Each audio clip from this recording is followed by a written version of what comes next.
Shipwreck at the Bottom of the World, Chapter 11, Into the Boats. How did they know where they were?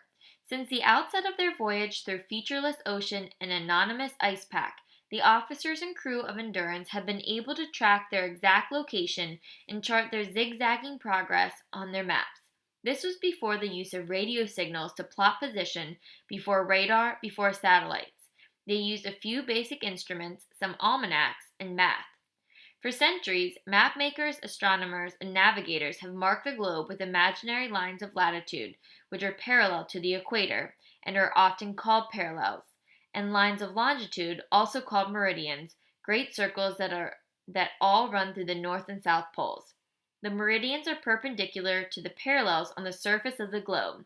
That is, they meet at right angles, or 90 degrees.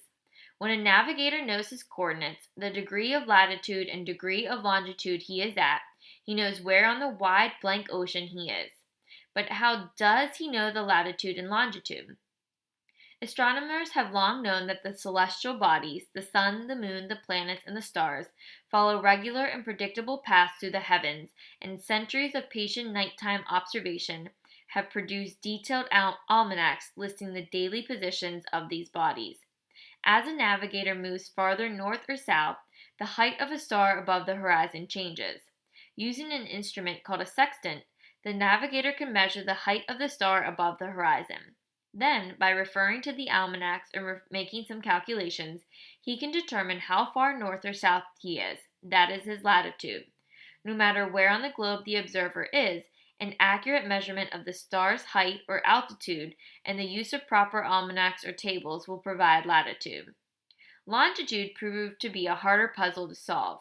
Astronomers have known for centuries that the Earth takes 24 hours to complete one full rotation, one day. Because a circle, one rotation, is 360 degrees, it is possible to divide 360 by 24 to find out how many degrees the Earth spins in just 1 hour. The answer is 15 degrees. With that information, longitude is within reach, assuming accurate clocks. Imagine a traveler going west with 2 clocks. After several days, it is no longer noon when the clock says 12. So the traveler adjusts the first clock to read 12 when it is noon where he is. The second clock tells a different time, the time at the starting point. If the difference in time is 1 hour, the traveler knows he has gone 15 degrees. He can continue to travel as long as he wants, always resetting the first clock at noon, when the sun is at its highest point in the sky. As long as he continues to wind the second clock, and as long as it is accurate, he will know the time difference between his present position and his starting point. He can then convert the difference in time to a distance in degrees. This makes accurate clocks indispensable on ocean voyages, but it wasn't until the 18th century that accurate clocks became a reality. In 1714, the British Parliament offered a prize to the person who could solve the longitude puzzle. Decades later, the prize was awarded to a clockmaker, John Harrison. The mechanism of Harrison's chronometer could withstand the turbulent motion of a ship at sea, defy changes of temperature, and resist the corrosion of salt water and air. His first 3 models were large, clumsy, heavy instruments, but his final masterpiece was not much larger than a heavy pocket watch. Any captain could take such a timekeeper to sea with him. Harrison had solved the problem of fixing longitude. By 1914, when Endurance set sail from London, dependable and accurate chronometers were every skipper's constant companions. Armed with sextant, chronometers, compass, and nautical tables, Frank Worsley, skipper of Endurance, had been able to calculate and plot their every position. He was able to judge the pack's rate of travel by comparing positions from one day to the next. He knew how far they were from the nearest land. He knew when they had crossed the Antarctic Circle. He knew how many miles of forbidding ocean still lay between the crew and their home. Of course, there were many days on the ice when getting a sight from the heavens was impossible. Fog, cloud cover, blizzard conditions, rain, and foul weather of every description often hid the sun and stars from Worsley's sight. But whenever the sun made an appearance, he was sure to take as many readings as he could. The big box chronometers on the ship had been abandoned at dump camp, but Worsley had chronometer watches. He periodically checked their accuracy by taking a kind of astronomical reading called an occultation. Most astronomers use the moon or the major planets for their occultations. Worsley used tiny mercury once, just for swing, to show he could do it. Nobody liked to think what might happen if Worsley lost any of his instruments or tables. After Shackleton, they looked to the skipper to get them home. How else would they find their way? Now, after the initial excitement of the ocean swell, the men began to grow even more restless. For several days the pack closed in tight again, and they could no longer detect the movement of the ocean. But they knew it was out there, not far.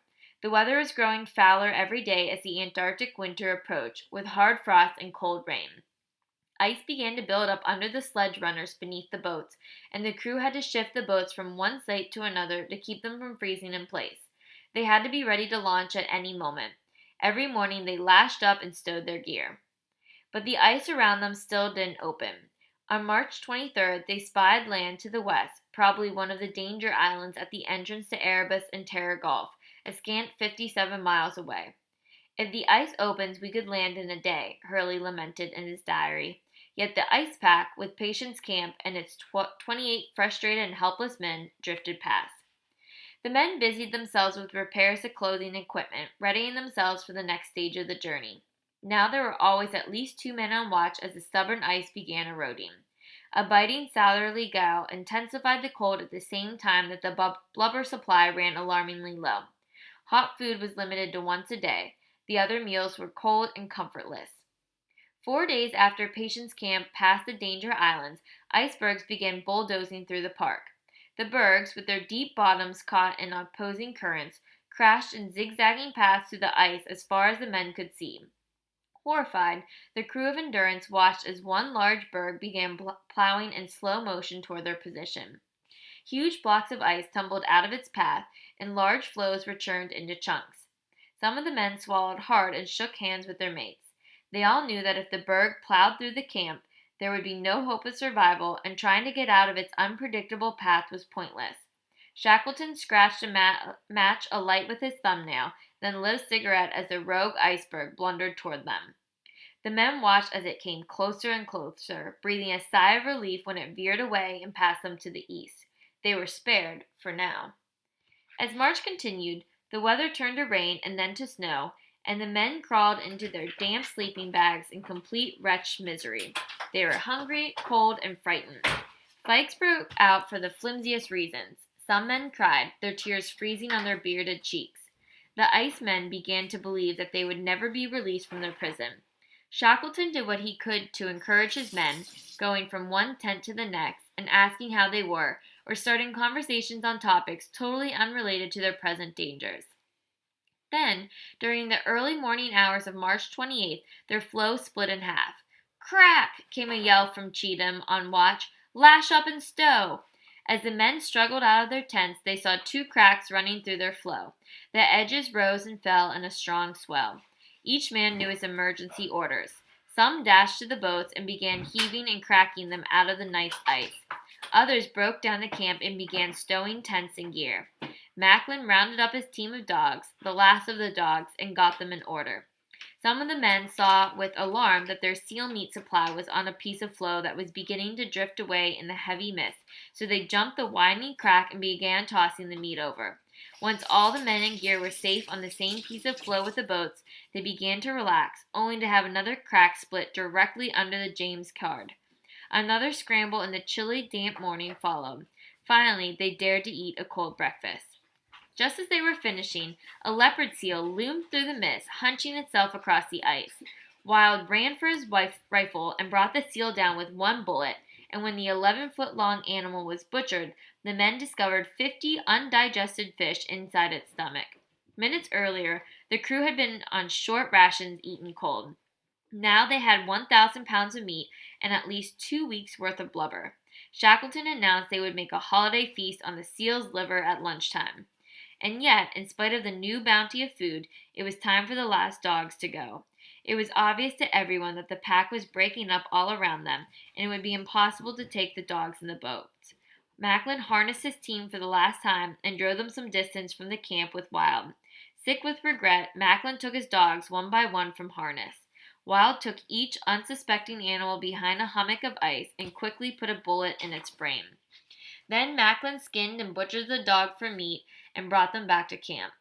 Later, as the men feasted on the dogs, Worsley commented that the piece he was eating had a better flavor than the leopard seal, and Hurley found it exquisitely tender and flavorous. As Hurley later wrote, a casual observer might think that the explorer, a frozen-hearted individual, especially if he noticed the mouths watering when tears ought to be expected. Hunger brings us all to the level of other species, and our saying that sledge dogs are born for work and bred for food is but the rationale of experience. Overhead, terns and cape pigeons wheeled, and a giant snow petrel flew on snow-white wings. The birds were a sure sign that open water was near. In an open lead of water, Clark spotted some jellyfish, another sign of open ocean. They were very close.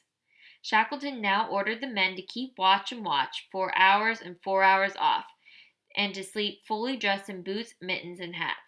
The men lay down to sleep on a floe that rose and fell at least a foot with the swell, and some of them felt seasick after so long on a motionless, frozen ocean.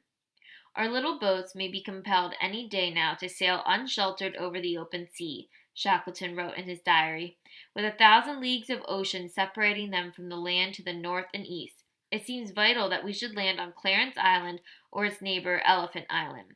These islands to the northwest were at the very end of the Antarctic Peninsula. Beyond them lay the open ocean. If the crew did not reach one of the islands, their chances of survival were very small. The days continued to wear on, and their flow continued to erode. By April 3rd, it was only 200 yards away, surrounded by open water and continually bumping into other floes. The sounds of the ice grinding and crushing, creaking and cracking, filled the cold, damp air all around them. All around them, too, were signs that the Antarctic winter was fast approaching.